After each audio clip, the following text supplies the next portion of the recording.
Oi, Batista. Jogadores do Guarani treinaram agora pela manhã aqui no Brinco de Ouro. Mais uma vez treinamento fechado e o técnico Hélio Cizenando já definindo a equipe que vai encarar o Botafogo no sábado, 5 da tarde, transmissão da Rádio Bandeirantes. Jogo difícil lá na Paraíba.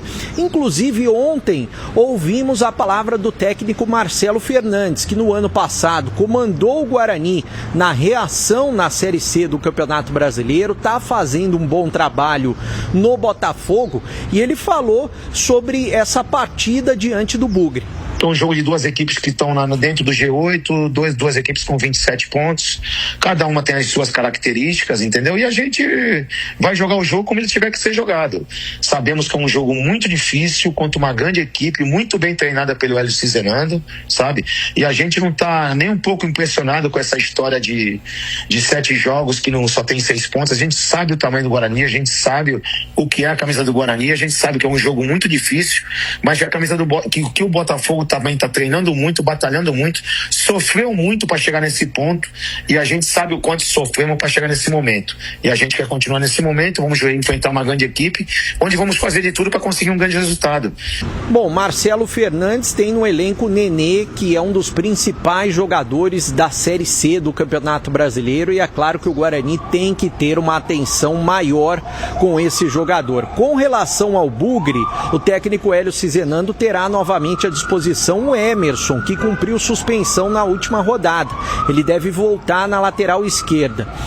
Na defesa, o time deve ser Kaique França, na direita o Dudu, na zaga Maurício Antônio e o Jonathan, a dupla titular, né? Voltando na esquerda o Emerson, no meio campo acredito que ele mantenha o Luiz Otávio.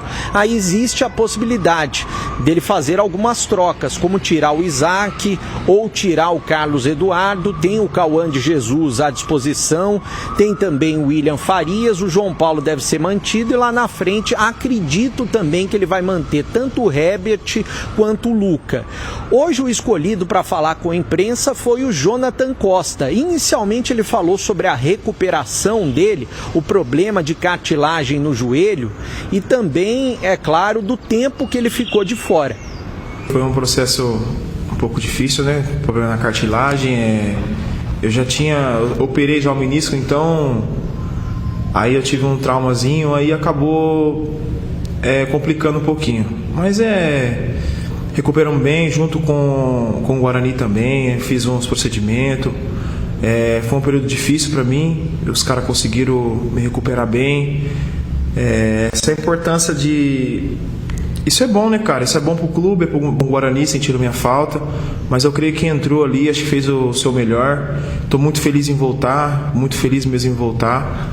E pela física, preparação física é cada jogo, né, cara? Eu vim treinando já e cada jogo senti muito bem nesse último jogo, senti muito bem. Achei que até senti um pouco ali, mas consegui suportar bem o jogo e a cada jogo a gente vai pegando o ritmo novamente. O Jonathan Costa também falou a respeito de como está o vestiário e da situação financeira do Guarani, até porque hoje completa 1 mês e meio de salários atrasados, e isso vem refletindo dentro do vestiário. Desde quando eu cheguei aqui é um grupo fantástico, montado pelo Guarani. Nunca teve, cara. Notícia ruim, infelizmente, roda 7 vezes mais do que notícia boa, né? Mas não tem nada disso aqui. A gente tá bem, a gente tá focado. O grupo é fantástico. Infelizmente, cara, só joga 11. Uns jogadores vão ficar chateados mesmo. Isso acontece. Mas a gente tá focado, a gente tá junto. E é manter esse respeito entre nós e vamos seguir. A gente trabalha, a gente quer receber, né? Mas a gente deixa na mão do Romulo, a gente conversa com ele, ele falou assim, estou fazendo o possível, então a gente tem que fazer o possível aqui também. Claro que a gente, como eu falei, a gente precisa trabalhar, a gente precisa, as contas no boleto não para de chegar, então a gente continua trabalhando, a gente está trabalhando, cara. A gente está deixando isso com o presidente, com com as pessoas que precisam resolver isso, e a gente está seguindo o nosso foco. Bom, o Guarani tem mais um treino amanhã pela manhã e depois a viagem para Paraíba. No sábado, jogo importantíssimo que, se o Guarani vencer, estará classificado à próxima fase da competição. E hoje à noite tem reunião do Conselho Deliberativo. Será aqui atrás, no Salão Social do Guarani, com a presença do Roberto Graziano, que é o investidor. Ele que está interessado em comprar a SAF do Guarani. O que ele vai fazer? Apresentar a proposta para os conselheiros do Guarani. E amanhã todos os detalhes aqui na tela da Band. Eu volto com você, Batista. Bom, o Guarani tem 2 jogos, são 6 pontos. Ontem até falava a respeito disso na Rádio Bandeirantes. O Guarani pode se classificar com um empate. Não é um bom negócio caminhar aí à beira do abismo, né? Porque pode dar errado, alguma coisa dar errado. Então o ideal, existe o ideal e o possível. O ideal são 6 pontos. Aí não depende de nada e nem de ninguém, vai a 33. Mas, se não for possível, o jogo é duro, hein?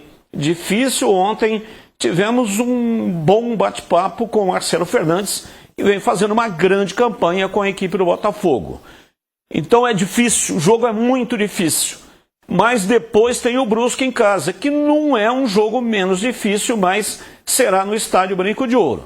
Ganhando 3 pontos, 30 pontos, o Guarani estará classificado. Se ganhar 6 pontos, estará de 1 a 4. Por que é importante estar de 1 a 4? Porque o último jogo do quadrangular, são 6 jogos, ida e volta, e o último jogo será dentro dos seus domínios. Então o Guarani tem que, minimamente, né, CH, fazer a lição de casa, ou seja, de 2 jogos vencer 1, que é o Brusque na última rodada. Absolutamente possível que isso aconteça, não é? O time está sofrendo gols que não deveria estar, mas está criando também. Um pouco mais de tranquilidade, um pouco mais de conversa, eu tenho certeza que nos 2 jogos o Guarani vai ter um outro comportamento. Quando a gente olha num time de futebol que não vê organização, você não vê o time ter oportunidades, não criar, aí traz preocupação. Não é o caso do Guarani. O Guarani precisa ajeitar alguma coisinha em termos emocionais, de posicionamento, talvez de escolhas do treinador, para que a coisa fique melhor. Eu tenho convicção que o Guarani vai se classificar. Eu não sei se vai ser nesse jogo, se vai ser no último, ou vai ser nos 2, um pedaço de cada um. Porque existe muito confronto direto, essa coisa toda. Agora nós temos que falar o seguinte: esse tipo de vacilo, de oscilação, se acontecer na próxima fase, vai ser fatal. O Guarani entra na próxima fase com tudo aquilo que a gente assistiu, com o recado, o seguinte recado direto. O time não pode ter as falhas que cometeu nas últimas 7, 8 partidas. Não pode. Não pode. Se quiser subir. Se tem intenção, não adianta só discursar. Precisa, entre os jogadores, existir uma união, uma conversa franca para ver o que está acontecendo. Eles sabem o que está acontecendo. Eles sabem. E se o problema for as escolhas do treinador, se eu fosse profissional do clube, eu iria até o treinador debater, dialogar, na boa. Agora, essa coisa de ambiente ruim prejudica todo mundo. Prejudica o Guarani, a diretoria, a comissão técnica e os próprios jogadores. Vencer no Guarani, conquistar no Guarani, é muito diferente para a carreira de qualquer um. Fica lá no currículo: olha, eu fui, joguei e venci no Guarani Futebol Clube. É currículo, cara. A oportunidade que esses jogadores estão tendo, você combinar com resultados positivos, e o resultado positivo, vamos combinar aqui na Série C, é subir para a Série B, é bom para o atleta profissional. Então eu duvido que os jogadores não saibam disso. São profissionais que eu tenho o maior respeito. Eu posso citar 10 aqui. 10. Caras corretos, sérios. Então, existe a turbulência, ela precisa ser corrigida, o treinador precisa pensar um pouquinho diferente do que ele está pensando, para que os erros sejam minimizados. Mas eu tenho convicção que que o Guarani vai classificar e vai estar forte na próxima fase. Agora, Breno, você esteve lá hoje de manhã, né? Mostramos aqui a reportagem e colocamos aqui uma parte pequena aí da entrevista que, aliás, vai para o ar hoje no programa da Rádio Bandeirantes, lá no youtube.com/Rádio Bandeirantes Campinas, você poderá acompanhar. Falou alguma coisa a respeito de ambiente? Eu vi que de passagem falou sobre salários atrasados e sobre o ambiente. Eu questionei ele, Batista, eu questionei o Jonathan Costa primeiro sobre salários atrasados, e ele falou, né, ele tentou minimizar a situação. Por quê? Porque ele é um jogador experiente, ele sabe que se ele for colocar tudo que acontece lá dentro para fora, a situação vai complicar. Eu acho que o Guarani, nesse momento, o treinador, os jogadores e a diretoria precisam se unir, porque o Guarani depende muito de todos eles para subir. E ele tentou minimizar essas situações. Do ambiente, ele também tentou minimizar. Ele diz que o ambiente está bom, que é claro que as notícias ruins vendem mais do que as notícias boas e circulam mais. Agora, a gente sabe o que acontece lá dentro. E nós que estávamos lá hoje, até questionamos sobre isso, estávamos em 3, eu, o Júlio Nascimento e o Lupe. A gente sabe, a gente tem uma informação e os jogadores não vão passar adiante o que está acontecendo lá dentro, pelo menos publicamente. Ontem eu até trouxe aqui na tela da Band, né, a respeito do que eu recebi de ambiente com relação ao presidente no vestiário, e ouvindo o outro lado, o que o Guarani diz? Que o presidente está bem-vindo no vestiário e que ele está participando do vestiário. Esse é o lado do Guarani, o lado do presidente. A gente tem que ouvir os dois lados, que está tudo bem entre eles. E o Jonathan Costa disse que está tudo bem. A gente vai ver nas atitudes dos jogadores dentro de campo e como que eles vão lidar. Porque hoje vence mais metade dos salários atrasados, ou seja, 1 mês e meio de salários atrasados. Hoje, dia 20, vencendo direitos de imagem do mês de julho.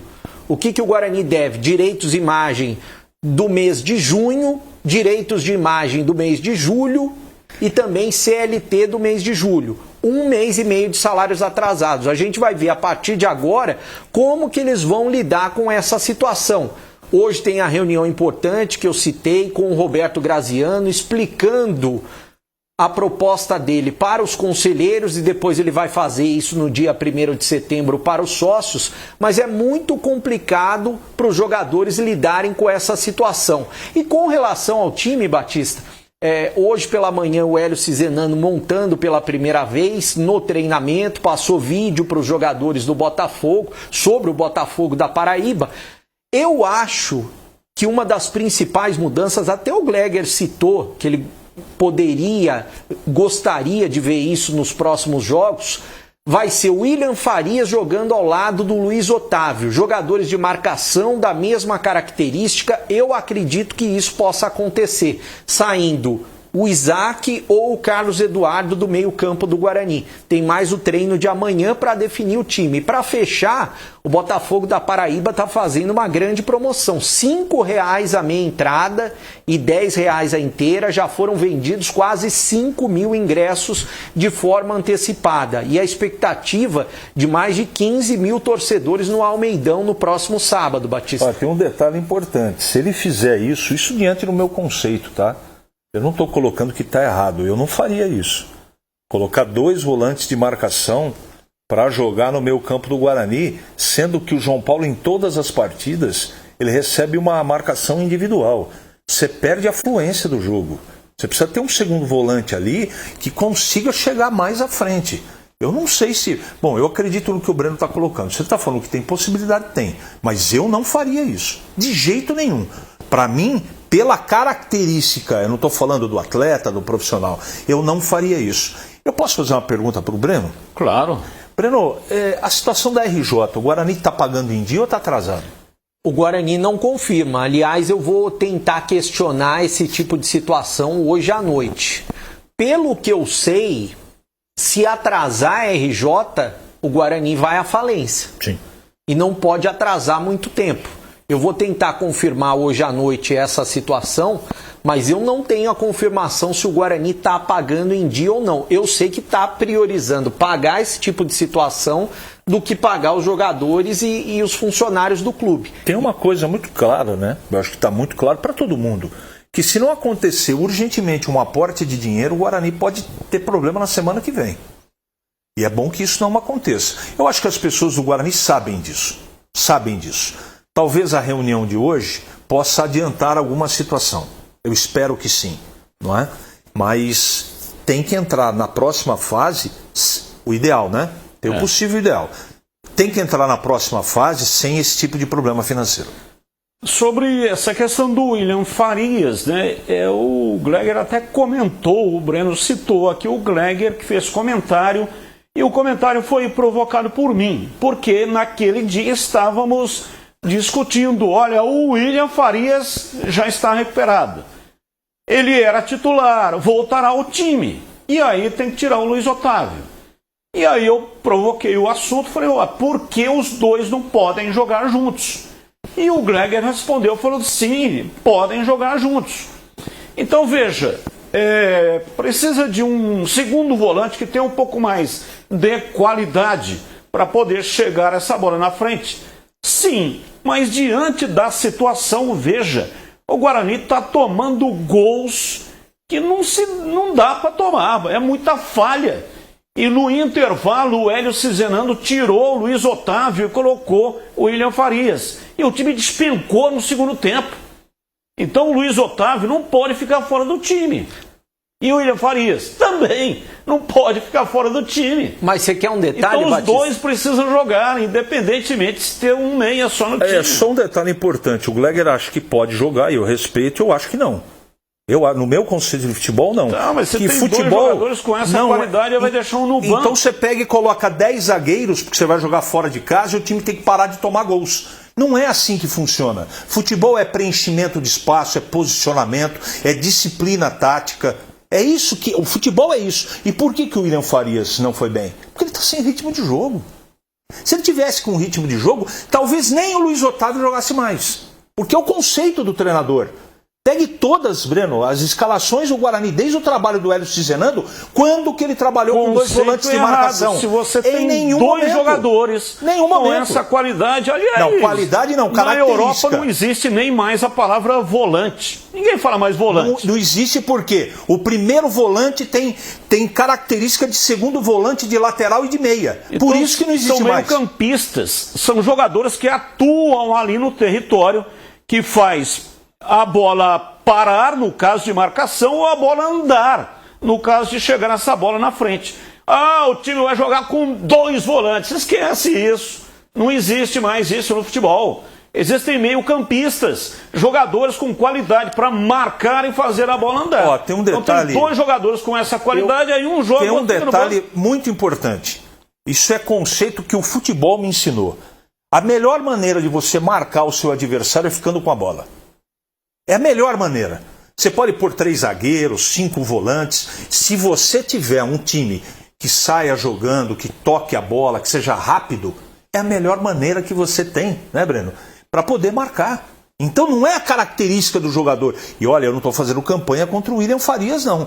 Tenho o maior respeito da minha parte. É uma questão de momento. Só isso. Fala, Breno. O que eu notei? Eu concordo com vocês dois em partes, mas o que eu notei no jogo? Que o William Farias, quando ele entrou, ele podia não estar bem na marcação, mas logo de cara ele deu 2 passes que ele rasgou a defesa da equipe do Ipiranga e o Guarani não aproveitou. Ele estava bem como uma espécie de meia ali, chegando mais à frente. E o Dudu, ele tem características de avançar o tempo todo, ele estava o tempo todo avançando. Sendo que o Emerson, o Renan Castro foi muito bem também. E o Emerson tem características de avançar o tempo todo também. Ou seja, se os dois laterais avançando, ou uma hora um, uma hora o outro, tem que ter um cara mais atrás. O Carlos Eduardo, que é bom jogador, ele não estava conseguindo nem lá na frente, na bola parada e colocar a bola para os atacantes, e nem lá atrás. Tava o Isaac também. O Isaac também. Então por isso que eu acho, talvez ele possa reforçar um pouquinho mais, pega um dos dois para ser o cão de guarda do Nenê e o outro ele deixa um pouco mais solto. Sei lá, pode ser isso. O Nenê Tô está jogando tentando- praticamente de centroavante, né? O Nenê não tem mais a velocidade que tinha. É um jogador muito perigoso. Tenho o maior respeito por ele, né? Conheço ele desde pequenininho e sei da capacidade que ele tem. Agora, o Guarani tem que ir lá contra o Botafogo, Batista, e jogar o jogo. Não é só ir para lá e se defender, mas eu respeito todo o contraditório e as outras opiniões.